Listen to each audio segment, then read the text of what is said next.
Hello friends, मेरे channel पे आप लोग को स्वागत है। तो पिछले बार हम लोग जैसे एनालिसिस किया था, अब तक तो वही चल रहा है। प्राइस एक्शन जो भी है वो उसको रिस्पेक्ट तो दे रहा है। और 18,000 18,150 के ऊपर हम लोग तेजी के बारे में सोचेंगे, अदरवाइज मंदी के बारे में सोचेंगे। तो मैंने क्लियर कर बताया था, अभी भी सेम थिंग चल रहा है। बट एक चीज़ मैं आपको बोलना चाहूँगा कि बजट जो डे का जो कैंडल है, उससे very important candle. We got an insider candle in the weekly chart as well as the daily chart. Daily में ये देखिए, ये जो इतने बड़े जो कैंडल है ना बजट डे का, तो इसी के अंदर से अंदर ही मार्केट ट्रेड हो रहा है। जब तक इस कैंडल के ऊपर या नीचे नहीं जाए, तब तो नहीं जाएगा, तब तक मार्केट में ट्रेंड आइडेंटिफाई करना बड़ी मुश्किल है।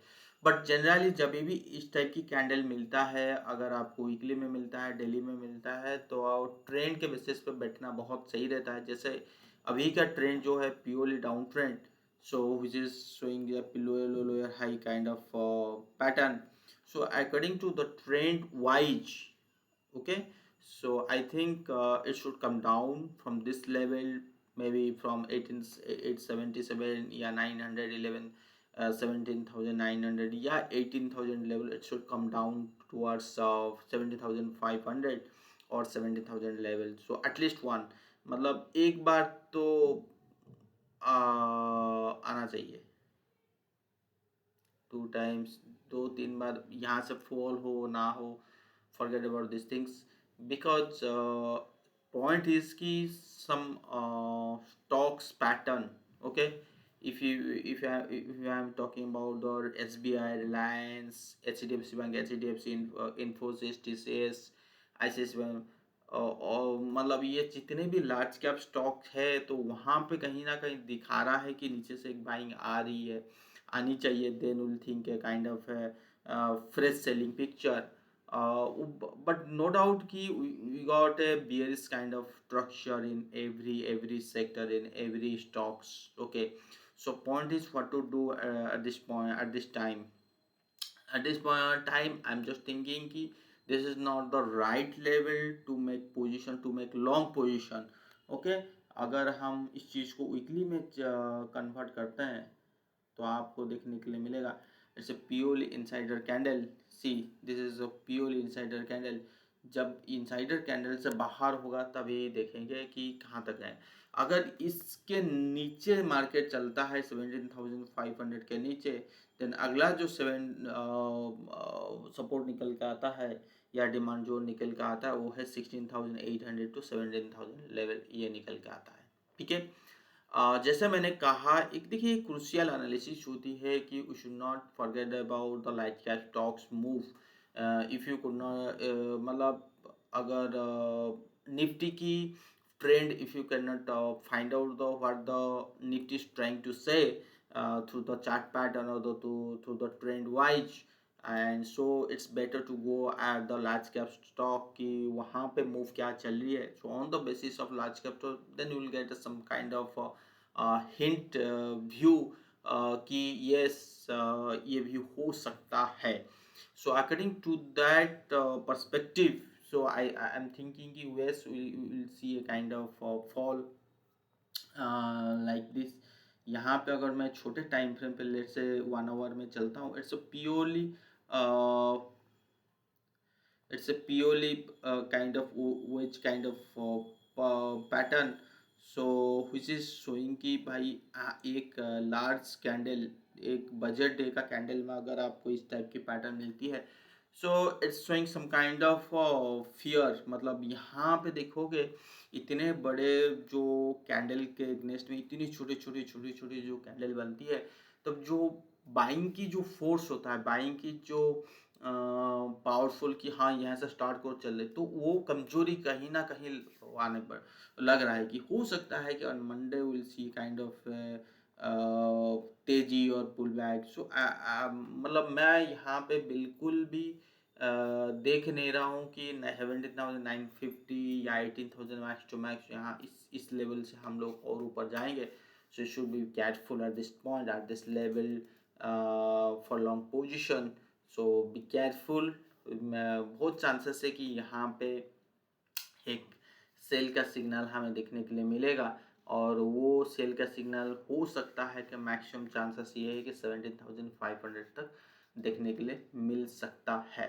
ठीक है, so according to chart pattern wise if I plot the moving average, अगर मैं ये सारे चीज़ भी प्लॉट करता हूँ, so again we showing some kind of bearishness. So moving average showing some kind of bearishness, chart pattern also showing some kind of bearishness, trend is also showing some kind of bearishness. If I plot my क्या कहते हैं इसको, market profile POC, so which is showing कि जब तक 18,150 और 18,200 के ऊपर मार्केट नहीं जा रहा है, तब तक मार्केट ऊपर जाने के बारे में मत सोचिए। हो सकता है कि काइंड ऑफ फॉल्स का सिग्नल मिल सकता है, but be careful. So here I am not trying to say कि yes will see a kind of up move then will see down trend, no. So you should be very careful at this point, at this movement, at this level. So forget about 50 to 100 point of kind of move in upward. Just think ki maximum we can go 100 points up, but minimum we can go 500 to 400 to 500 point down in the down, 4 to 500 points down the downtrend. Okay, so these things we have to remember. So let's see, this is the concept. और दूसरी चीज़ अगर हम बात करें volume is decreasing day by day in the increasing price, so it's showing same thing कि यहाँ पे जो कॉन्फिडेंट है वो कहीं ना कहीं लूज दिखाई दे रहा है। If I look in the bank Nifty chart, so bank Nifty chart also saying same thing. One thing you have to see कि दिस इज द वेरी मतलब this was the level for this was the level which मतलब मैं क्या बोलूँ यहाँ पे, मतलब ये ऐसा एक लेवल था कि यहाँ से एक बैंक निफ्टी में अच्छी वाली मूव आना चाहिए था, राइट। बट बजट डे के दिन, या सॉरी बजट डे से पहले जो अदानी का ग्रुप में जो इशू आया है, काफ़ी बार मैंने सोचा भी कि अदानी के ग्रुप में एक वीडियो बनाया, सो मतलब वहाँ पे कम टाइम मिलते कारण मैं अदानी ग्रुप में बिल्कुल वीडियो नहीं बना पा रहा हूँ। और जो पहले मैंने कह रहा था कि अदानी में बिल्कुल इन्वेस्ट और ट्रेड मत कीजिए, आज भी कह रहा हूँ इन्वेस्ट और ट्रेड मत। देखिए चीज़ों को सिंपल से बता देता हूँ, यहाँ पे थोड़ी सी लेट होगी वीडियो बनाने में। ऐसा नहीं कि मेरे पास डाटा नहीं है, ऐसा नहीं कि अदानी के बारे में नॉलेज नहीं है। देखिए वीडियो बनाने के लिए भी थोड़ा सा समय चाहिए, वो सब कुछ चाहिए, सब कुछ ठीक है। तो क्या होता है कि जब भी हमें इस मार्केट में आए हैं पैसा कमाने के लिए, दो लाइन बताऊंगा, मार्केट में आए हैं पैसा कमाने के लिए, ठीक है। चाहे वो पैसा अदानी से मिले, चाहे वो पैसा निफ्टी बैंक निफ्टी से मिले, चाहे वो पैसा ITC से मिले, चाहे वो पैसा कहीं जेड कैटेगरी से मिले, हमें कोई मतलब नहीं, हमें पैसे से मतलब है, नंबर 1। नंबर 2, पैसा कमाने का तरीका भी होनी चाहिए। ऐसा नहीं है कि हम किसी पे भी लगा ले, किसी भी घोड़े पे लगा ले पैसा कमा लेंगे, ऐसा तो नहीं है ना। पैसा आए हैं पैसा कमाने के लिए, विच इज़ नंबर 1। इसके अलावा आपको कुछ सोचना ही नहीं है। नंबर 2 कि क्या इसके पैसा कमाने का तरीका, इसका रूल कुछ है क्या? हाँ है। क्या है ना, जो बिजनेस आपको समझ में आ रहा, जिस बैलेंस शीट आपको समझ में आ रहा, उसमें पैसा लगाइए। हो सकता है कि वो पैसा जो कमाने का जो तरीका हो सकता है कि 1 महीने में ना हो, 1 साल में ना हो, बट यकीन कीजिए जब आपको पैसे से पैसा बना दिखेगा ना, आपकी कॉन्फिडेंस ग्रो होगी, आपकी way of investment, way of thinking, हर चीज़ अलग होगी, ठीक है। तो ये हो गया second. Third, should not forget about the money management part, ठीक है। तो मनी मैनेजमेंट ये कहता है कि जो स्टॉक को आप चूज कर रहे हो वो क्या है, मतलब वो चीज़ों को आप समझ पा रहे हो नहीं पा रहे हो, वो आपकी मतलब बैलेंस शीट ठीक ठाक है नहीं है। अगर चीज़ समझ नहीं पा रहे हो, बैलेंस शीट ठीक नहीं दिख रहा है, ठीक है, तो फिर हम पैसा क्यों लगाएं, ठीक है। तो पैसा उस जगह में लगाएं, मान लीजिए कि कोई जेड कैटेगरी शेयर है और वो 2 रुपया 10 रुपया 20 रुपया चल रहा है, और कहीं ने बता दिया या कोई टीवी में कोई एक फंड हाउस ने बताया कि यहाँ पे मल्टी बैगर हो सकती है, 20 रुपीज़ का 200 हो सकता है, 2000 भी हो सकता है, ठीक है। आप उस बात को सुन के एग्री किए, चलो ठीक है यार ये तो बहुत अच्छी बात है, but you should not forget about the money management part. ठीक है, तो आपको पहले देखना है कि अच्छा मैं यहाँ पे 20 रुपए का हिसाब से इन्वेस्ट कर लूँगा, कितना मैं इन्वेस्ट करूँ जो कल को ये लॉस दे दे। हम हमेशा ना प्रॉफिट के पार्ट देखते हैं, इसमें जाएगा तो क्या जाएगा। अरे जितना भी जाए सर, 5 जाए, 50 जाए, 5 लाख जाए, कितना भी जाए, बट जा तो रहा है ना। इससे एक हैबिट बन जाएगा, और जब आपके पास पैसा खाली हो जाएगा तब समझ में आएगा कि अरे मैंने लगाया क्यों उसमें, उससे तो बढ़िया तो रिलायंस SBI इन पे लगा लेता, पैसा सेव होता। ठीक है, तो ये चीज़, ये पार्ट आती है मनी मैनेजमेंट के पार्ट में। जिसके पास मान लीजिए कि एक जन 50 लाख इन्वेस्ट किया था कोरोना के टाइम पे, उसने अच्छा प्रॉफिट कमाया, 1.5 लाख बना लिया। तो 1.5 लाख से ओनली 10 to 15 लाख निकाल सकता है, क्योंकि प्रॉफिट से निकाल सकता है। तो प्रॉफिट में निकाल के चलो इस टाइप की स्टॉक में डाल दिया, कोई दिक्कत नहीं। अगर वो चला भी गया तो उसको दुख नहीं होगा।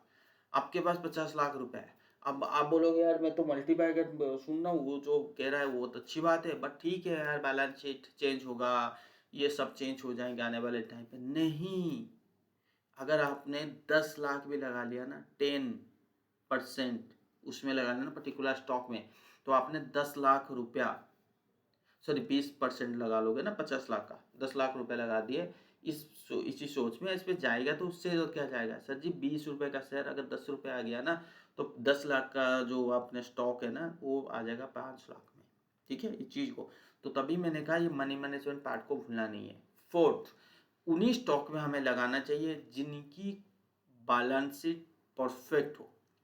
अगर वो बैलेंस शीट आज ठीक नहीं है, बट उसकी बिजनेस की मॉडल ठीक है, ठीक है, कंसेप्ट ठीक है, तो इंतजार कीजिए उसके बैलेंस शीट प्रॉफिट आने तक।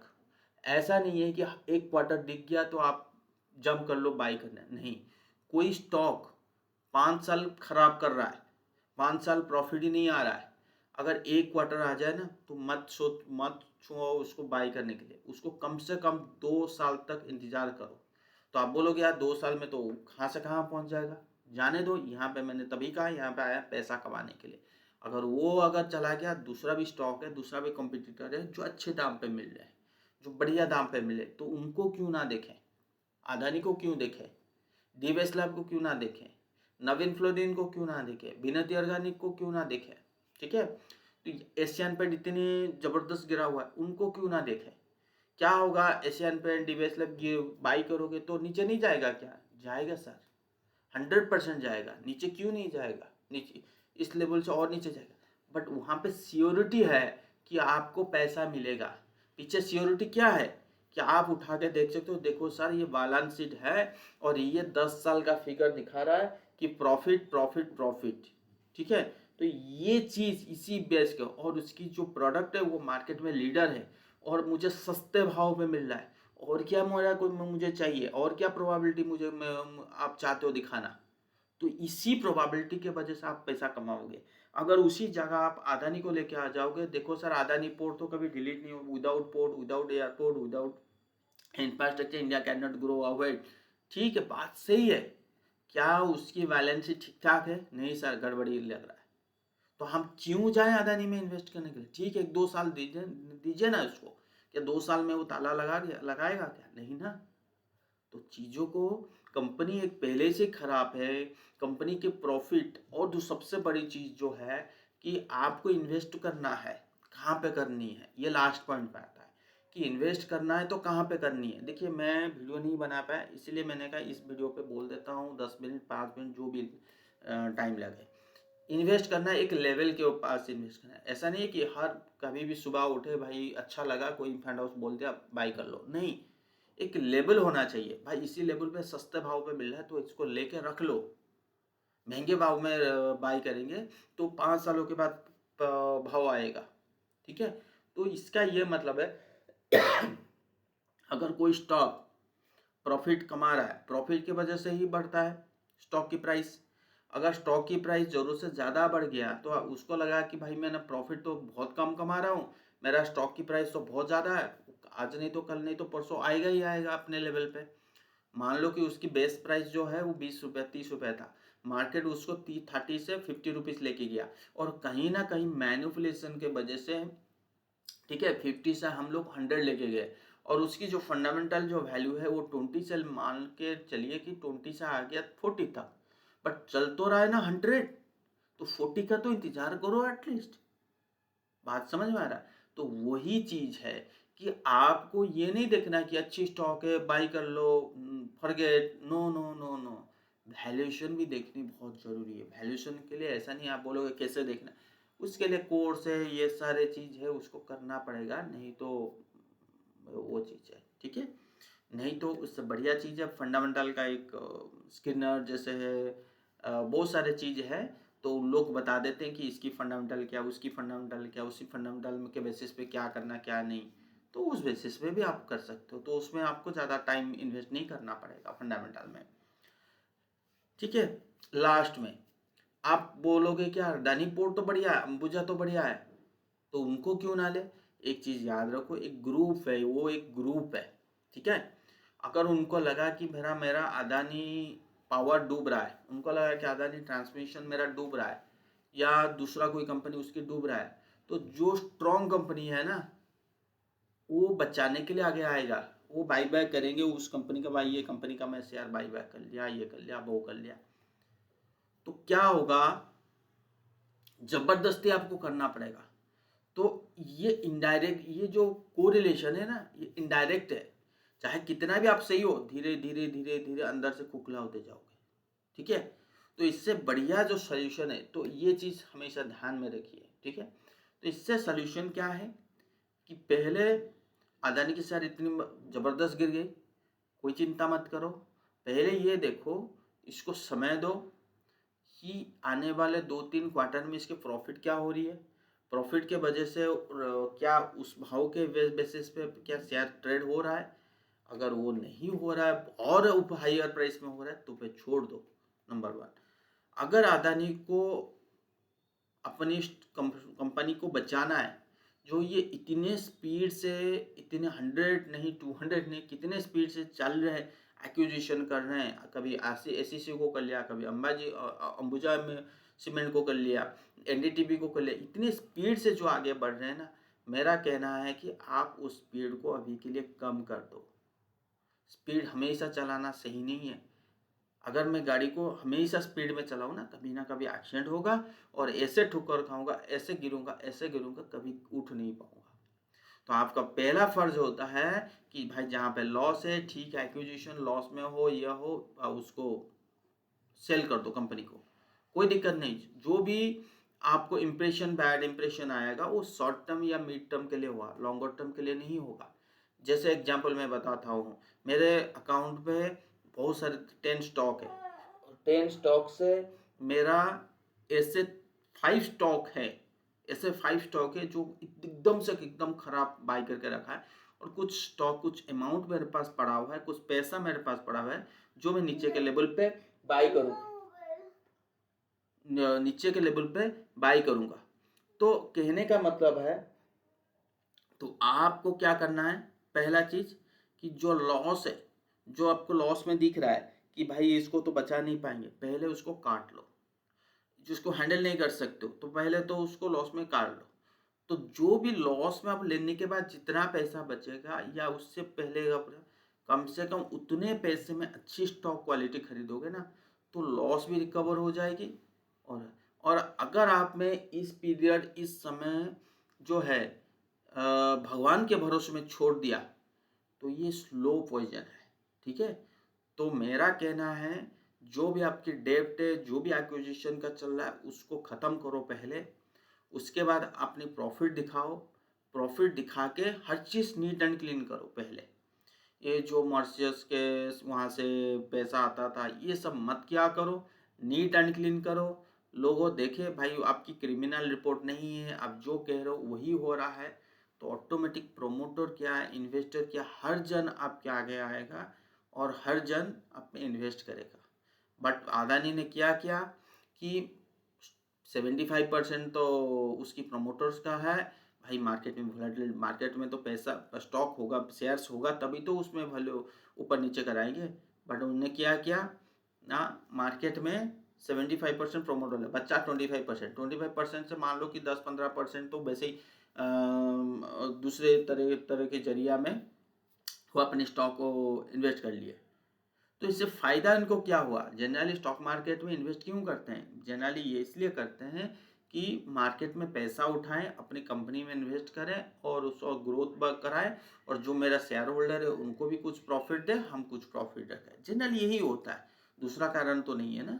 मैं अपनी बिज़नेस को बढ़ाना चाहता हूँ, लोन भी लूँगा, शेयर मार्केट में आऊँगा, तो जहाँ पे लोन ले रहा हूँ लॉस का भागीदारी होता है क्या? नहीं ना। जो शेयर होल्डर होता है प्रॉफ़िट का भागीदारी होता है, लॉस का भागीदारी होता है। ठीक है? तो ये चीज़ इसलिए शेयर मार्केट में आता है, इसलिए शेयर मार्केट। तो कहने का ये मतलब है, तो उसने क्या किया, अपनी स्टॉक की मैनिपुलेशन करवाई और स्टॉक बहुत ऊँचे भाव में मिल गया। स्टॉक का वैल्यूएशन जैसे हाई हुआ, तो आपकी जो क्या कहते हैं, आपकी वेल्थ, आपकी हर चीज़ की भाव भी और हाई हुआ, तो उसको दिखा के आपने लोन ले ली। ठीक है? और वो इनडायरेक्टली अपने बिज़नेस में इन्वेस्ट कर रहे हो या उस पैसे से आप दूसरे कंपनी को एक्विजिशन कर रहे हो या उसको दिखा के, प्लेज़ ना करके, दिखा के और कंपनी के आगे, भाई मेरे पास इतने-इतने ये देखो वेल्थ है, ये है और कुछ नहीं तो मैं कंपनी ले लेता हूँ, कोई दिक्कत नहीं, कुछ जो दिक्कत होगा तो ये मेरा बैकग्राउंड है। तो ये जो आपने बना के रखा था ना, वो एक मैनिपुलेट वो था, सही भाव नहीं था। मतलब एक होता है अंदर से आप मजबूत हो और एक होता है मेडिसिन वगैरह, दवाई वगैरह खा के मोटा हो के मजबूत, तो दोनों में फ़र्क होता है ना। गिरोगे, जो मजबूत लोग होता है, जो मेहनत करने वाला लड़का, उनको कुछ नहीं होगा और जो मोटापा बढ़ जाता है, वो गिरेंगे, वो भी बिस्तर से उठ नहीं पाते। तो पहले इस चीज़ को क्लियर करो, ये ऐसे करना नहीं है। मार्केट में अगर ऐसे आ रहे हो, ऐसे कर रहे हो, तो आज नहीं तो कल, नहीं तो परसों कहीं न कहीं फँसोगे। ये दुनिया का नियम है। हर कोई फँसता है, भगवान भी फँसते हैं, हम भी फँसते हैं, हर कोई फँसता है। तो ये चीज़ पहले जब तक ठीक नहीं होगा, तब तक हम इस इन्हीं अदानी ग्रुप में इन्वेस्ट नहीं करना चाहिए। चीज़ों को समझ में आया? ठीक है, मैंने टाइम लिया, बहुत-बहुत धन्यवाद मेरा ये बात को सुनने के लिए, क्योंकि मेरा मन था पहले बनाने का, अब मन नहीं है, ठीक है, बाद में बनाऊँगा, ठीक है? चलिए पॉइंट आते हैं बैंक निफ्टी के ऊपर। सो लेट्स, यहाँ पे भी सेम कॉन्सेप्ट है कि बैंक निफ्टी में ये देखिए, वॉल्यूम डिक्रीजिंग, प्राइस इंक्रीजिंग और एग्जैक्टली उसी बजट के डे कैंडल के बीच में चल रहा है और ये जो ब्रेक नहीं हो रहा है ना, ये एक रेजिस्टेंस के आसपास कर रहा है। तो यहाँ से एक नीचे आना चाहिए। तो दोनों में, बैंक निफ्टी और निफ्टी में अगर हम देखें तो कहीं न कहीं ऊपर से एक बार नीचे आना चाहिए, एक बार नीचे आना चाहिए, या अगर मैं बोलूँ कि भाई इतने बड़े बियरिश चलो भूल जाते हैं, बट इतना तो कन्फर्म है कि भाई मैं 90% श्योर हूँ कि भाई मुझे एक बार नीचे आना चाहिए, चाहे कुछ भी हो। ठीक है? ठीक है। तो तब जब, बट जब स्मॉल कैप, मिड कैप, इन सभी चीज़ को देखता हूँ, यहाँ पे अगर आप वीकली चार्ट देखोगे तो भी डोजी, मतलब इतना कोई सही नहीं है। दूसरा चीज़, अगर इसी रेंज के बेसिस पे, इसी बेसिस पे मैं अगर निफ्टी को देखा, तो कहीं ना कहीं डर भी लगता है, भाई ये कंटिन्यू कहीं ना हो जाए, कंटिन्यू ऐसे ही चलता जाए, चलता जाए, चलता जाए, चलता जाए, ऐसे क्यों ना हो जाए। तो ठीक है, एक बार हम लोग नीचे का इंतजार करते हैं, 17,500 का लेवल इंतजार करते हैं, तब डिसाइड करेंगे क्या क्या हो रहा है, क्या नहीं। क्योंकि कुछ चीज़ें जो है मिसमैच हो रही है। क्या मिसमैच हो रही है मैं आपको बताता हूँ। जैसे मैं स्टॉक की कोई मूवमेंट देखता हूँ, तो वहाँ पे लग रहा है बाय, नीचे से मतलब एक सेलिंग आने के बाद बाय लग रहा है। जबकि मैं निफ्टी की मूवमेंट देखता हूँ, बैंक निफ्टी, तो वो नीचे से बाई मुझे बिल्कुल लग नहीं रहा है। तो उस टाइम पे मैं बोलूँगा 17,500 तक आने दीजिए या 300 तक आने दीजिए, तब जाके बोलूँगा, तब जाके समझ में आएगा करना क्या चाहता है ये। मैं यहाँ पे देखिए, एक मिड कैप स्मॉल कैप, जो मिड कैप जो है अगर ये ब्रेक कर दिया तो बहुत ज़बरदस्त नीचे जाएगी, स्मॉल कैप जो है ब्रेक कर दिया तो भी बहुत ज़बरदस्त नीचे जाएगी। अगर अगर मैं बाकी इंडेक्स की बात करूं, तो यहाँ पे ऐसा कोई भी इंडेक्स नहीं है जो आपको ये बोले भाई मैं अकेला दम है मेरे पास, ये निफ्टी को उठा के रखूंगा। ये आपके सामने है आईटी का। आईटी जहाँ कहीं ना कहीं ये जो पैटर्न मैंने पहले से बोल रखा हूँ, तो कहीं ना कहीं मुझे डर लगता है, तो थोड़ा सा सावधान रहिए इसमें। ठीक है। तो और अगर मैं ऑटो की बात करूं, ऑटो की बात करूं तो ऑटो में जो लग रहा है कि ये एक बार ऊपर जा सकता है यहाँ तक, उसके बाद एक में सेलिंग आएगा। मेटल की बात करूं, बीएससी मेटल की बात करता हूं, ये देखिए निफ्टी मेटल, बीएससी मेटल। तो बीएससी मेटल में पता नहीं, बियरिश तो चालू हो चुकी है। चाहे इसकी डेली चार्ट में क्यों ना जाऊं, मूविंग एवरेज वगैरह अगर प्लॉट करता हूं, देखिए यहाँ पे क्रॉसओवर आना शुरू हो गया है, तो थोड़ा सा सावधान रहिए। अगर मैं एफएमसीजी देखता हूँ तो काइंड ऑफ रेजिस्टेंस जोन है, देखिए इतनी तेजी आने के बाद ये स्लोली स्लोली एक काइंड ऑफ डिस्ट्रीब्यूशन पैटर्न बनाने जा रहा है, और इसके नीचे हेवी सेलिंग आ सकता है। तो कोई ऐसा फ्रंट फुट में आके ये ना बोल दे, देखिए फार्मा पहले से वीक है, बट फार्मा में मैं पहले अभी भी बोल रहा हूँ, मैं इतना बड़ा बियरिश जोन में नहीं बैठा हूँ, कहीं ना कहीं नीचे में आना ही आना है। तो फार्मा में थोड़ा सा अभी तो बियरिश सही है। एनर्जी पहले से ही है, इंफ्रा पहले से ही है। इंफ्रा में देखिए जो दिख रहा है मुझे, एक बार नीचे आना चाहिए इस लेवल पे, ठीक है। और ये रियलिटी बियरिश है। फाइनेंशियल सर्विस बैंक निफ्टी का व्यू है, एक बार नीचे यहाँ तक आना चाहिए। पीएसयू बैंक में भी नीचे आना चाहिए एक बार। पीएससी, ठीक है। तो ये तो बिल्कुल कह रहा है कि भाई मैं नीचे आऊँगा, बिल्कुल मतलब चिल्ला चिल्ला के कह रहा है। पावर जो था वो काफ़ी दिनों से सेलिंग हो चुकी है, तो कहीं ना कहीं एक ओवरसोल्ड जोन में आ चुका है। तो अगर जब इतनी ओवरसोल्ड जोन में अगर कोई स्टॉक कोई इंडेक्स आता है, तो कहीं ना कहीं एक बाइंग आना चाहिए। तो ऐसा नहीं है कि रातों मतलब हर डेली का डेली बेसिस पे यहाँ पे बाई होना हो, माना चलना चाहिए, सॉरी सेल होना चाहिए। कहीं ना कहीं मुझे लग रहा है कि नीचे के लेवल में बाई आना चाहिए, ठीक है। Same thing health care, oil and gas, no doubt selling. CNX MNC ये भी कह रहा है कि भाई एक बार में नीचे आना चाहिए। तो यहाँ पे कोई भी स्टॉक, कोई भी सेक्टर जो है जो पॉजिटिव में खड़ा है, दो तीन सेक्टर जो पॉजिटिव में खड़े हैं, एक है ऑटो, सेकंड है आईटी, थर्ड है आपकी क्या कहता हूँ, आईटी, एफएमसीजी। तो ये तीनों सेक्टर पॉजिटिव में खड़ा है। तो अगर मैं एफएमसीजी को देखता हूँ तो कहीं ना कहीं मुझे एक काइंड ऑफ बियरिश व्यू दिखाई मिलता है। तो I don't know I am right और wrong, but should be careful at this time in the FMCG when you analyzing in the longer term chart data. Okay, so IT तो पहले से बोल चुका हूँ। Auto it's very very careful at this point, at this moment. So I don't know I am right और wrong. So I am thinking कि भाई एक बार तो यहाँ पर आना चाहिए, यस। तो इसलिए ये जो मूव है यहाँ से मतलब 10% की फॉल आ जानी चाहिए। पता नहीं मुझे कहाँ से ये दिख रहा है, पर जो दिख रहा है वो बता रहा हूँ। ये प्राइस पैटर्न, चार्ट पैटर्न के बेसिस पे बता रहा हूँ, वैसा नहीं है कि अपने मन मुताबिक बता रहा हूँ। एलिटिव थ्योरी थोड़ा सा यूज करके बता रहा हूँ, ठीक है। चलिए, तो ये मोटा मोटी पिक्चर है, आपको मोटा मोटी पिक्चर मैंने दिखा दिया। अगर मैं इंडिया विक्स की बात करूं तो कहीं ना कहीं इंडिया विक्स जो है बड़ी एक सपोर्ट जोन के आसपास खड़ा है, तो किसी भी दिन यहाँ पे ब्लास्ट हो सकता है ऊपर की तरफ। और अगर मैं यूएस का विक्स की बात करूं तो ये भी एक यहाँ पे देखिए, अच्छा, मैंने इस चीज़ को देखा ही नहीं था। विक्स ये देखिए, already we got a breakout in the VIX, US VIX already. ये चीज़ मैंने बिल्कुल देखा ही नहीं था। So you should very very careful, you should be very. तो एक तेजी किसी भी टाइम पे तेजी आ सकता है, मतलब एक शार्प फॉलिंग ट्रेंड हमें यूएस मार्केट में मिल सकता है, तो पता नहीं। तो ये तो विक्स का चीज़ों तो बता दिया, ठीक है। तो इस चीज़ को ध्यान में रखिए।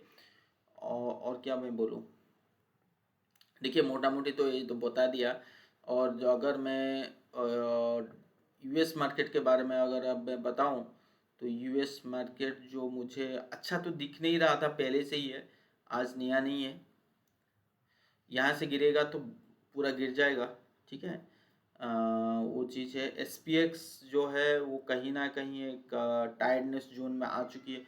हो सकता है मैक्स टू मैक्स हम लोग यहाँ तक पहुँचे, बट जैसे विक्स का कैलकुलेशन दिखा रहा है एकदम से एक तेजी आया था, तो उस बेसिस पे तो मुझे डर लग रहा है कि भाई किस दिन ऐसा ना हो कोई रिजल्ट खराब हो तो उस वजह से यूएस मार्केट गिरना शुरू हो जाए। नास्डैक ऑलरेडी गिरना चालू हो चुकी है। जब नास्डैक गिरना चालू हो चुकी है तो निफ्टी आईटी कैसे ऊपर जाएगा, तो उसी कॉम्बिनेशन के बेसिस पे मैं बोल रहा हूँ, तो थोड़ा सा सावधान रहिए। तो इसमें ना 200 को प्लॉट करते हैं so that you will get right direction. Okay, transportation कहीं ना कहीं पॉजिटिव मूव में खड़ा है। रुशेल में ऑलरेडी है। तो कुल मिला के तो यही सिनेरियो अभी तक नज़र आ रहा है, तो लेट्स सी क्या होता है। Okay then, thank you.